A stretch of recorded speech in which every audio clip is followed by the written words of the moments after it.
Hi dears, എല്ലാവർക്കും നമസ്കാരം. മൗനരാഗം സീരിയലിൻ്റെ നാളത്തെ പ്രമോ വിശേഷത്തിലേക്ക് എല്ലാവർക്കും സ്വാഗതം കേട്ടോ. അങ്ങനെ നമ്മുടെ മനോഹർ പോയ സങ്കടത്തിൽ സരയു അവിടെ നിൽക്കുക. അപ്പോൾ സരയു ആലോചിക്കുന്നുണ്ട്, ഈ കിരണിനെയും കല്യാണിയൊക്കെ ഒന്ന് നശിച്ച് കാണുന്നിട്ട് ആ ഒരു കാഴ്ചയും കൂടെ കണ്ടിട്ട് വേണം തനിക്ക് അമേരിക്കയിലേക്ക് പറക്കാൻ. തൻ്റെ മനുവേട്ടനും പോയി. ഇനിയിപ്പോൾ കുറച്ച് ദിവസത്തേക്ക് മനുവേട്ടനെ കാണാൻ പറ്റില്ലല്ലോ. ആ ഒരു വിഷമം മാത്രമേ മനസ്സിലുള്ളൂ. എന്തായാലും പാവം മനുഷ്യൻ ഒരുപാട് സങ്കടപ്പെട്ട ഇവിടുന്ന് ഇറങ്ങിയിരിക്കുന്നത്. പോയ കാര്യമൊക്കെ ശരിയാവട്ടെ. അങ്ങനെയാണെങ്കിൽ പിന്നെ താൻ ആഗ്രഹിക്കുന്ന രീതിയിൽ തനിക്കങ്ങ് അമേരിക്കയിൽ പോയി താമസിക്കാമല്ലോ. പിന്നെ ഈ നാട്ടിൽ നടക്കുന്ന, അതും ഈ നശിച്ച നാട്ടിൽ നടക്കുന്ന ഒരു കാര്യങ്ങളും താൻ ആലോചിക്കേണ്ടല്ലോ. അങ്ങനെ നമ്മുടെ സരയു സങ്കടപ്പെട്ട് അവിടെ നിൽക്കുന്ന കണ്ടുകൊണ്ട് ശാരി അങ്ങോട്ട് വരിക. എന്ത് പറ്റും മോളെ, അവൻ പോയ സങ്കടമാണോ നിനക്ക്? മനുവേട്ടനെ പിരിഞ്ഞ്, അതും ഇത്രയും ദിവസം കല്യാണം കഴിഞ്ഞിട്ട് ഇങ്ങനെ ഞങ്ങൾ നിന്നിട്ടില്ലല്ലോ, അതിൻ്റെ ഒരു വിഷമമുണ്ട്. എന്തായാലും അമേരിക്കയിൽ പോകാനുള്ള കാര്യങ്ങളൊക്കെ സെറ്റ് ചെയ്യാൻ വേണ്ടി പോയതാണെന്നാണ് പറഞ്ഞത്. പിന്നെ മനുവേട്ടന് എവിടെയോ ഒരു കല്യാണം ഉണ്ടെന്നും പറഞ്ഞു. അല്ല, അമ്മ എന്താ എവിടെ പോകാനുള്ള പുറപ്പാടിലാണല്ലോ. എവിടേക്കാണ് അമ്മ പോകുന്നതെന്ന് നമ്മുടെ സരയു ചോദിക്കുക. അത് കേട്ടതും ഉടനെ തന്നെ നമ്മുടെ ശാരിയാണെങ്കിലോ, അതേ മോളെ, എനിക്ക് ഒരു ചെറിയ പരിപാടിയൊക്കെ ഉണ്ട്, ഒരു ഫംഗ്ഷൻ അറ്റൻഡ് ചെയ്യണം. എന്നിട്ട് അമ്മ ആ കാര്യം നേരത്തെ എന്നോട് പറഞ്ഞില്ലല്ലോ. അത് ഞാൻ വിട്ടുപോയതാ മോളെ. നീ മനോഹറിന് പിന്നാലെ തന്നെയായിരുന്നല്ലോ. അവൻ്റെ എല്ലാ കാര്യങ്ങളും ചെയ്തു കൊടുക്കുന്നത് നീ തന്നെയായിരുന്നല്ലോ. വന്ന് നിനക്കിപ്പോൾ കുഞ്ഞിനെ പോലും നോക്കാൻ നേരെയില്ലല്ലോ എന്നൊക്കെ ശാരി പറയുക. അങ്ങനെ ശാരി സരയനോട് യാത്രയും പറഞ്ഞ് അവിടുന്ന് പോകുന്ന സമയത്ത് നമ്മുടെ മനോഹറാണെങ്കിലോ ആ ഓഡിറ്റോറിയത്തിൻ്റെ ഭാഗത്തേക്ക് അവർക്ക് ഒരുങ്ങാനും കാര്യങ്ങളൊക്കെ ചെയ്യാനും ഒക്കെ ഉണ്ടല്ലോ. അതുകൊണ്ട് തന്നെ അവൻ ആ സ്ഥലത്ത് എത്തുക. അപ്പം മനോഹറിൻ്റെ ഒപ്പം തന്നെ നമ്മുടെ ശാരി അവിടെ വന്നിരിക്കുക. അപ്പോൾ ശാരിയാണെങ്കിലോ മനുവിനോട് ചോദിക്കുന്നുണ്ട്, ഒരുപാട് ആൾക്കാരെ ഒന്നും നീ ക്ഷണിച്ചിട്ടില്ല അല്ലേ? പിന്നെ ഞാൻ ഈ നാട് മുഴുവനും നടന്ന് വിളിച്ചിരിക്കുക. എൻ്റെ പൊന്ന് ശാരി, നിങ്ങൾക്ക് അല്പം പോലും ബുദ്ധിയും ബോധമൊന്നും ഇല്ലേ? ഞാൻ എങ്ങനെയാണ് ഇവിടെ ജീവിക്കുന്നതെന്നും ഞാനിപ്പോൾ ഇവിടെ ഇറക്കിയിരിക്കുന്നത് എൻ്റെ സ്വന്തക്കാരാണെന്ന് പറഞ്ഞ് കൊണ്ടുവന്നിരിക്കുന്ന പലരെയും ഞാൻ പൈസ കൊടുത്ത് വാടകയ്ക്ക് എടുത്തിരിക്കുന്നതാണ്. അല്ലാതെ ഈ മൂന്നാർ മുരുകൻ എന്ന് പറയുന്ന എനിക്ക് ആരോ സ്വന്തമായിട്ടുള്ളത്. എൻ്റെ അച്ഛനും അമ്മയും ഒക്കെ ആരാണെന്ന് പോലും എനിക്കറിയത്തില്ല. അതെനിക്ക് മനസ്സിലായി. നീ നല്ല തന്തയ്ക്കും തള്ളയ്ക്കും ജനിക്കാത്ത ഒരുത്തനാണെന്ന്. ഇത് ഒരുപാട് ആൾക്കാർ കൂടി നിൽക്കുന്ന ഒരു സ്ഥലമായി പോയി. ഇല്ലായിരുന്നെങ്കിൽ ശാരി ഇതിനുള്ള മറുപടി കേട്ടേനേന്ന് നമ്മുടെ മനു പറഞ്ഞു. ഇനിയിപ്പോൾ എന്തായാലും നീ പറയുന്ന ഈ പ്രവർത്തിക്കുകയൊക്കെ ചെയ്യുന്ന കാര്യങ്ങൾ ഇനിയിപ്പോൾ അംഗീകരിച്ചല്ലേ പറ്റുള്ളൂ. ഇന്നൊരു ദിവസം കൂടി നിന്നെ സഹിച്ചാൽ മതിയല്ലോ. അത് കഴിയുമ്പോൾ പിന്നെ എൻ്റെ മോളും ഞങ്ങളും ഒക്കെ രക്ഷപ്പെടും. ഞങ്ങളുടെ ജീവിതത്തിൽ നിന്ന് നീ എന്ന ആ ഒരു അസത്ത് അത് മാറിക്കഴിഞ്ഞാൽ പിന്നെ ഞങ്ങൾക്ക് പേടിക്കാനൊന്നുമില്ല. പിന്നെ നിങ്ങളങ്ങനെ വിചാരിച്ചിരിക്കുവാണോ? നിങ്ങൾക്ക് പേടിക്കാനായിട്ടില്ല നല്ല ഒന്നാം തരം ഒരു മുതല നിങ്ങളുടെ ഭർത്താവ്. അയാളുണ്ടല്ലോ, അയാൾ നിങ്ങളോട് പല കാര്യങ്ങളും മറച്ചു വെച്ചിട്ടുണ്ട്. ഇനിയിപ്പം ആർക്കറിയാം ഇയാൾക്ക് സരയുനെ കൂടാതെ വേറെ എവിടെയെങ്കിലുമൊക്കെ മക്കളുണ്ടോ എന്ന്. നിങ്ങൾ ഇത്രയും നാളും ആത്മാർത്ഥമായിട്ടല്ല അയാളുടെ കൂടെ നിന്നത്. എന്നിട്ട് നിങ്ങൾക്ക് എന്താ തിരിച്ചു കിട്ടിയത്? നിങ്ങളുടെ മകൾ നിങ്ങൾ സ്നേഹിക്കുന്നുണ്ടോ? ഇല്ലല്ലോ. അവൾക്കും കാര്യങ്ങളൊക്കെ അറിയാം നിങ്ങൾ അവളുടെ അമ്മയല്ല എന്നുള്ള കാര്യം.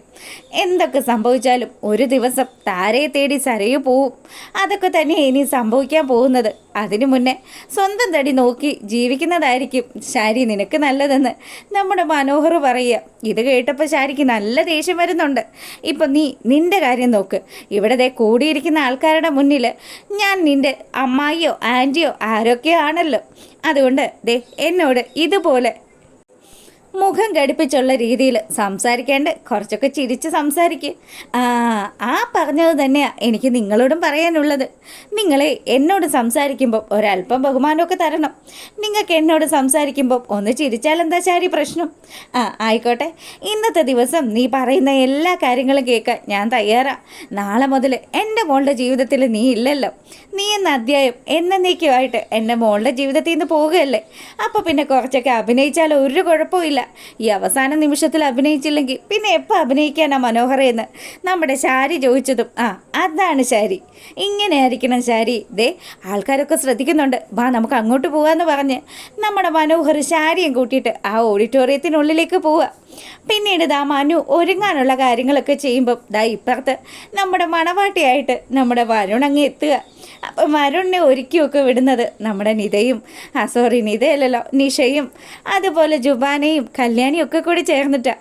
അപ്പം കല്യാണിയാണെങ്കിൽ നമ്മുടെ നിധയ്ക്ക് ഒരുങ്ങാനായിട്ടുള്ള സെറ്റപ്പും ഒക്കെ ചെയ്തിരിക്കുന്നത് ഈ അതേ ഓഡിറ്റോറിയത്തിൽ തന്നെ. മനോഹറാണെങ്കിൽ ഇതൊന്നും അറിയാതെയാണ് അവിടെ എത്തിപ്പെട്ടിരിക്കുന്നത്. അങ്ങനെ നമ്മുടെ വരുൺ അവിടെ വന്ന് ഇറങ്ങുന്ന സമയത്ത് ശരിക്കും നമ്മുടെ മനോഹറിൻ്റെ അടുത്ത് ശാരി വന്ന് പറഞ്ഞു, അതേ പെണ്ണ് വന്നിട്ടുണ്ട്. ആണോ, എന്നാൽ ഞാനൊന്ന് പോയി കണ്ടിട്ട് വരാമെന്ന് പറഞ്ഞ് വലിയ സന്തോഷത്തിൽ നമ്മുടെ മനോഹർ അങ്ങോട്ട് ചെല്ലുക. അപ്പോൾ കാണുന്ന കാഴ്ച കാറിൽ നിന്ന് നമ്മുടെ വരുൺ ഇറങ്ങുന്നതാണ്.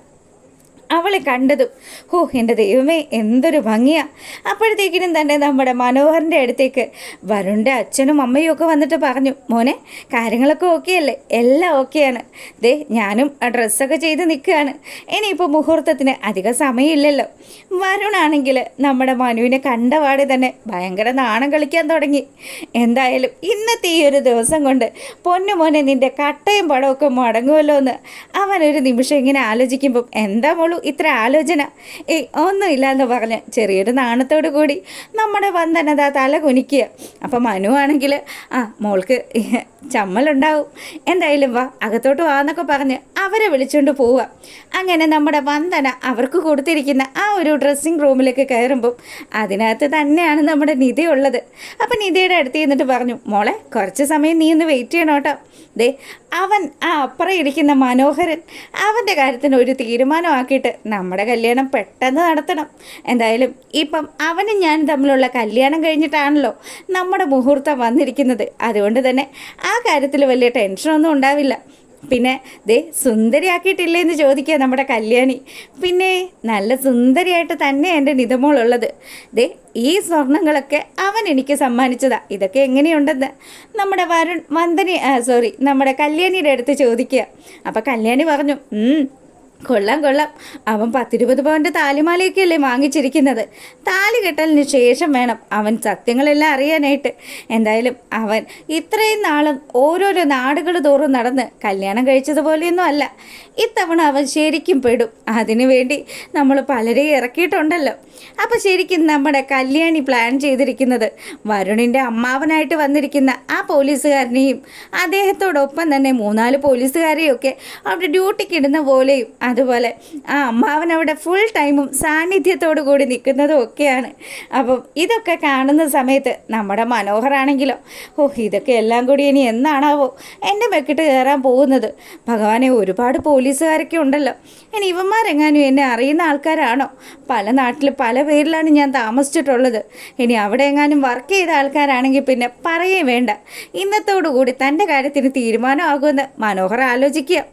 അപ്പോൾ ഇവിടെ ഈ കാര്യങ്ങളൊക്കെ നടക്കുമ്പം അപ്പുറത്താണ് നമ്മുടെ നിധയുള്ളത് എന്നുള്ള സത്യം കൂടി നമ്മുടെ മനോഹർ മനസ്സിലാക്കുക. അങ്ങനെ ഇവിടെ ഈ കാര്യങ്ങളൊക്കെ നടക്കുമ്പം നമ്മുടെ സരയുവാണെങ്കിലോ അച്ഛൻ്റെ അടുത്ത് വരിക. അപ്പം രാഹുലിൻ്റെ അടുത്ത് വന്നിട്ട് ചോദിച്ചു, അതെ അച്ഛാ, മനുവേട്ടൻ അമേരിക്കയിലേക്ക് പോകാനുള്ള കാര്യങ്ങളൊക്കെ ശരിയാക്കാൻ വേണ്ടി പോയിരിക്കുക. അങ്ങനെയാണെങ്കിൽ ആ ഒരു കാര്യം നടക്കുന്നതിന് മുന്നേ എനിക്ക് ആ കല്യാണിയെ കൂടി ഒന്ന് കിടത്തിയേ കൊള്ളാമെന്നുണ്ട്. എൻ്റെ പൊന്നു മോളെ, നീ എന്താ അറിഞ്ഞിട്ടാണ് ഈ പറയുന്നത്? പിന്നെ അമേരിക്കയിലേക്ക് പോവാന്നൊക്കെ നീ ഇടയ്ക്കിടയ്ക്ക് പറയുന്നുണ്ടല്ലോ. അതൊക്കെ നടന്നിട്ട് പറഞ്ഞാൽ മതി കേട്ടോ. ഇത് തന്നെ എനിക്ക് ദേഷ്യം വരുന്നത്. അച്ഛനോട് എപ്പോൾ പറഞ്ഞാലും അച്ഛൻ ഇങ്ങനെ തന്നെയാണല്ലോ സംസാരിക്കുന്നതെന്ന് സരയു തിരിച്ചു ചോദിച്ചു. അപ്പം നമ്മുടെ രാഹുൽ പറഞ്ഞു, മോളെ, നീ അറിയാത്ത പല കാര്യങ്ങളും നിൻ്റെ ജീവിതത്തിൽ സംഭവിച്ചിട്ടുണ്ട്. ചേടാ, ഇത് വല്ലാത്ത കഷ്ടമാണല്ലോ. ഇന്നാൾ ഇതുപോലെ തന്നെ കിരണും കല്യാണിയൊക്കെ കൂടി വന്നപ്പോഴും അവരും ഇതേ രീതിയിലൊക്കെയാണ് സംസാരിച്ചത്. എനിക്ക് മനസ്സിലാവാത്തത് ഒരേ ഒരു കാര്യമാണ്, എനിക്ക് നല്ലൊരു ജീവിതവും നല്ലൊരു ഭർത്താവിനെയും നല്ല തങ്കക്കുടം പോലത്തെ ഒരു കൊച്ചിനെയും കിട്ടിയത് അവർക്കാർക്കും ദഹിച്ചിട്ടില്ല, ഈ അച്ഛൻ ഉൾപ്പെടെ. അതുകൊണ്ട് അച്ഛനും ഇനി എന്നോട് ഈ രീതിയിലൊന്നും സംസാരിക്കരുതെന്ന് സരിയോ പറയുക. പിന്നെ അച്ഛനൊരാളുടെ കാര്യം പറഞ്ഞല്ലോ, ആ ഗംഗാപ്രസാദിൻ്റെ കാര്യം. ഒരു കാര്യം ചെയ്യും, എനിക്ക് അയാളെ ഒന്ന് മീറ്റ് ചെയ്യണം. അച്ഛൻ അയാളെ ഇങ്ങോട്ട് വിളിച്ച് വരുത്ത്. ഇപ്പോഴാകുമ്പോൾ ഇവിടെ അമ്മയും ഇല്ല, മനുവേട്ടനും ഇല്ല. ഈ സമയമാകുമ്പോൾ നമുക്ക് അയാളെ കണ്ട് കാര്യങ്ങളൊക്കെ സംസാരിക്കാം. അത് പറ്റിയ ഒരു തക്കമാണെന്ന് മനസ്സിലാക്കിക്കൊണ്ട് തന്നെ നമ്മുടെ ബഗാസുരൻ ഗംഗാപ്രസാദിനെ വിളിച്ചു വരുത്താൻ ഒരുങ്ങുകയാണ്. അപ്പോൾ ഇതൊക്കെയാണ് ഇനി വരാനിരിക്കുന്ന വിശേഷത്തിലുള്ളത്.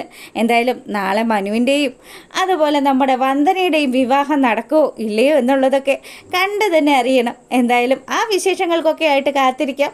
അതുവരെ എല്ലാവർക്കും നല്ലൊരു രാത്രി ആശംസിച്ചുകൊണ്ട് ഇന്നത്തെ വീഡിയോ വൈൻഡപ്പ് ചെയ്യാണ്. അപ്പം നാളെ രാവിലെ വീഡിയോസ് ഇടുന്നതായിരിക്കും. എല്ലാവരും കയറി കാണണം. എല്ലാവർക്കും ഒരിക്കൽ കൂടി ഒരു ശുഭരാത്രി നേരുന്നു. അപ്പോൾ ഓക്കെ, ഗുഡ് നൈറ്റ്.